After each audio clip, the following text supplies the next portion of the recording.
Aujourd'hui, nous sommes à la 40e Assemblée générale de la Chambre islamique de commerce et de développement qui se déroulera ces 16 et 17 octobre à Istanbul.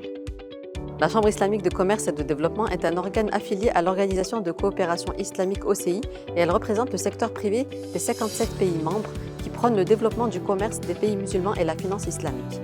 Le groupe Al-Bayrak, qui a investi dans de nombreux pays africains, membres de la Chambre islamique de commerce, suit de près cet événement au cœur des préoccupations actuelles sur l'éthique du commerce et de la finance dans le monde musulman. Des représentants de nombreux pays sont présents aujourd'hui, dont le président de la Chambre de commerce de Guinée, M. Mamadou Baldé. C'est à l'occasion de cette Assemblée générale que la Chambre de commerce de Guinée, par ma personne, a l'honneur de participer à cette Assemblée générale ici à Istanbul. Comme je vous l'ai dit, la Chambre islamique, c'est une organisation surtout un peu liée de tous les pays islamiques, en l'occurrence surtout les pays arabophones, les pays du Golfe, et les pays africains aussi, qui sont aussi des pays en majorité musulmane. En tant que présidente de la Chambre de commerce de Guinée, vous savez que le groupe Al-Bayrak, qui est un groupe turc, a beaucoup investi en Guinée. Est-ce que vous pouvez nous parler de la contribution d'Al-Bayrak et de la Turquie en général en Guinée? Merci. Comme vous le savez, il y a un peu plus de 10 ans que la Turquie s'est ouverte en Afrique. La Guinée fait partie des pays qui ont aussi ouvert des liens économiques, diplomatiques, commerciaux avec la Turquie. C'est l'heure pour moi d'apprécier la vision du groupe Al-Barak, qui est aujourd'hui un groupe d'investisseurs privés qui fait sa preuve de compétences à travers le monde, y compris la Guinée.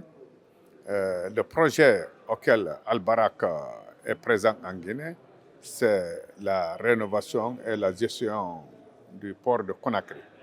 Donc aujourd'hui, au cours de mon séjour ici en Turquie, à Istanbul, c'est le lieu pour moi de remercier et de féliciter le groupe Al-Barak qui est présent en Guinée dans le sens très positif, qui d'ailleurs est en train d'évoluer dans plusieurs secteurs, dans plusieurs domaines d'activité. Le premier domaine, Al-Barak s'est présenté en Guinée, il a beaucoup contribué à l'assainissement. Le deuxième axe de l'intervention de Al-Barak en Guinée, c'est venu de la rénovation et de la reconstruction du port de Conakry. Le troisième, ils ont déjà élargi un parc automobile assez raisonnable, significatif en Guinée. Et que Al-Barak aussi est beaucoup acteur aussi dans le développement agricole en Guinée. Et ils sont aussi dans le projet éducatif, la construction des écoles et l'appui aussi des études en Guinée sur l'ensemble des étudiants.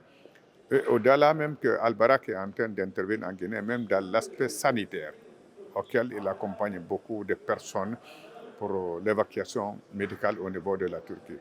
Donc en général, parmi toutes les entreprises étrangères, privées qui exercent en Guinée, en ma qualité de président de la Chambre de commerce d'industrie et d'artisanat de Guinée, c'est une fierté. Je suis à l'aise aujourd'hui de cette rencontre avec le groupe Al-Barak ici à Istanbul. De nombreux membres ont félicité la Turquie pour son investissement dans ce secteur et de la bonne coordination de l'événement.